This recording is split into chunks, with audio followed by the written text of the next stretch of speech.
India और New Zealand के दरमियान मैच हुआ। न्यूजीलैंड ने टॉस जीतने के बाद पहले बॉलिंग का फैसला किया। इंडिया ने 249 रन स्कोर किए 9 खिलाड़ियों के नुकसान पे, और न्यूजीलैंड ने 45.3 ओवर्स पे 205 रन बनाया और उनकी पूरी टीम जो है आउट हो गई। और इसी के साथ इंडिया मैच जीत गया। कल हम प्रेडिक्शन कर रहे थे कि इंडिया मैच हार जाएगा और नसीम भाई कह रहे थे न्यूजीलैंड जीतेगा, इंडिया ईमन कह रही थी इंडिया जीतेगा।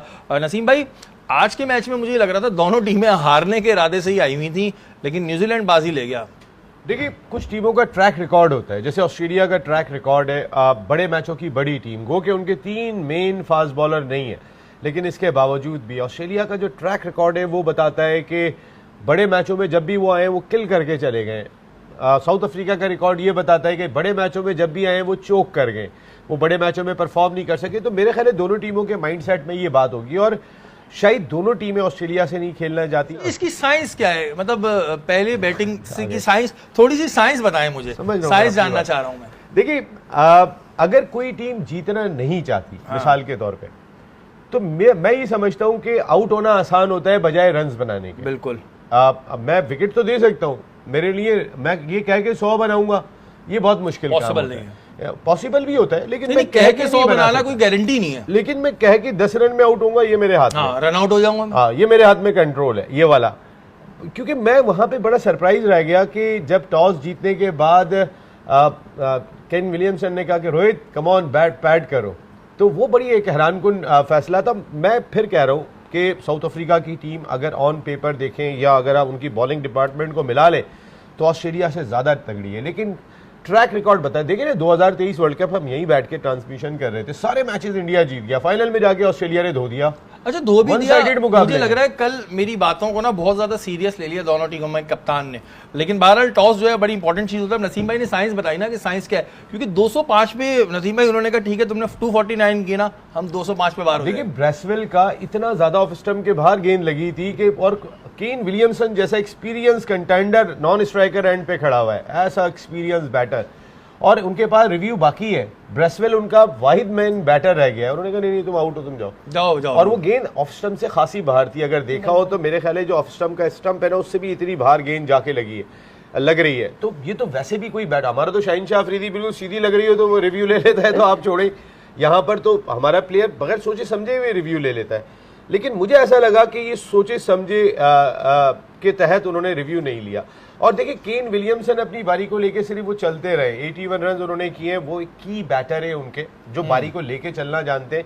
उन्होंने अपने इर्द गिर्द टीम को चलाया, और उसमें अगर हम देखते हैं कि 20+ स्कोर आपको 2 दिखाई देंगे। एक यंग ने 22 किया, लेकिन अगर आप 22 की यंग की बॉलें देखेंगे तो वो 35 दिखाई देती हैं, या फिर 28-31 गेंदों पर नीचे से आके सेंटनर ने किए। जिस वक्त मैच जा चुका था उस वक्त एक छक्का का मारा उन्होंने, मैच हाथ से निकल चुका था, ये उस वक्त के रन है। तो अब ये कहना गलत नहीं होगा कि थोड़ा ऑस्ट्रेलिया, वो न्यूजीलैंड जो है वो थोड़ा सेफ जोन में आ गया है कि साउथ अफ्रीका से, लेकिन साउथ अफ्रीका का कुछ पता नहीं है भाई, जीत भी सकता है। ऐसा नहीं भाई, लाहौर में फाइनल है, इमारात की दुबई की पिच बिल्कुल मुख्तलिफ है, और इतना अंधा एडवांटेज इंडिया को दिया जा रहा है, इतना अंधा एडवांटेज इंडिया को दिया जा रहा है, ये तो मेरे ख्याल है देखना चाहिए। देखिए, हमारे यहाँ पे पिच, दोनों जगह पे पिच बनाने की जिम्मेदारी आईसीसी के क्यूरेटर्स की है। ये आईसीसी का इवेंट है, इसमें ना पाकिस्तान क्रिकेट बोर्ड का क्यूरेटर काम करेगा, मदद कर सकते हैं, लेकिन एंड ऑफ द डे जो पिच कैसी खेलेगी डिसीजन उनको क्यूरेटर ने करना है।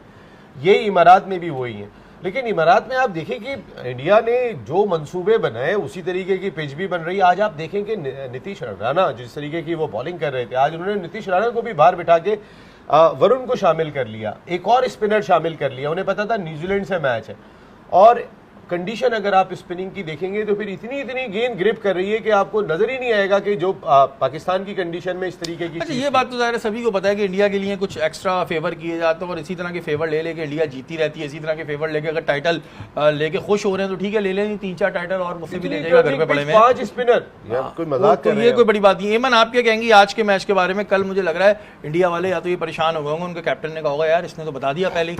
अब मैं क्या करूँ? नहीं, मुझे लगता है कि आज जिस तरह से पिच खेली है ना इंडिया की टीम, थोड़ा सा खुश होगी। उनको ऑस्ट्रेलिया से इतना ज़्यादा दबाव इसलिए नहीं होगा क्योंकि एक तो ऑस्ट्रेलिया की टीम में उस हिसाब के स्पिनर्स नहीं है जिस तरह के इंडिया के पास मौजूद हैं, तो इंडिया के पास यहाँ पे अपर हैंड है। फिर उनके फास्ट बॉलर्स भी इतने अच्छे नहीं है जो हुआ करते थे उनके पास, पैट कमिंस जैसे, मिचेल स्टार्क जैसे, जो बड़े मैचेस में उनको जितवाते थे। तो ऑब्वियसली कंडीशंस उनके लिए आसान है, लेकिन वहाँ पे इंडिया को अभी भी एडवांटेज है दुबई में खेलने का, क्योंकि ऑब्वियसली वरुण चक्रवर्ती जो उनके स्पिनर नए ऐड हुए हैं उन्होंने आउटस्टैंडिंग स्पेल किया। इससे पहले 2021 में उन्होंने इतनी अच्छी बॉलिंग नहीं की थी, 4 साल के बाद इतना ज़बरदस्त उन्होंने कमबैक किया है, 5 आउट किए हैं। बट वंस अगेन न्यूजीलैंड ने भी 5 आउट किए उनके पेसर ने, और इंडिया के भी स्पिनर ने 5 आउट किए। तो दुबई की जो पिचेस हैं वो बॉलिंग फ्रेंडली हैं, तो बॉलिंग अच्छी होना एक टीम को एडवांटेज होगा। टीम को एडवांटेज होगा, लेकिन वो बात है ना कि ऑस्ट्रेलिया का खौफ ऐसा है इंडिया के ऊपर, ऐसा है कि जिसका मैं किस तरह वो खौफ निकाले, क्या करें, बहरहाल ये समझ नहीं आता। अच्छा, अगर हम देखते हैं पाकिस्तान का डोमेस्टिक हाल, वो आप बता रहे हैं कि कई ऐसे ग्राउंड में मैचेस हुए जहाँ पे वॉशरूम नहीं है, जहाँ पे ड्रेसिंग रूम नहीं है, और दूसरी जानिब हम इंडिया की देखते हैं तो उनका डोमेस्टिक भी उन्होंने उस लेवल का बनाया कि वो प्लेयर्स भी अच्छा खासा अर्न कर रहे हैं। 1 करोड़ रुपए लेते हैं उनका फर्स्ट क्लास क्रिकेटर, या इंडियन 1 करोड़ रुपए, आपके 3 करोड़ रुपए हो जाते हैं। हमारे वाले के आपके इतनी बहुत नीचे कितने बता देना मुझे। फर्स्ट क्लास क्रिकेट के अंदर जो हम पहले माजी में, अभी तो लड़कों को पैसे नहीं मिल रहे, आप कहते हैं हमने ग्राउंड के ऊपर पैसे लगा दिए, तो बहुत सारी जगहों पे जो मेरी इतलात है काफी लोगों को तो पैसे ही नहीं मिले।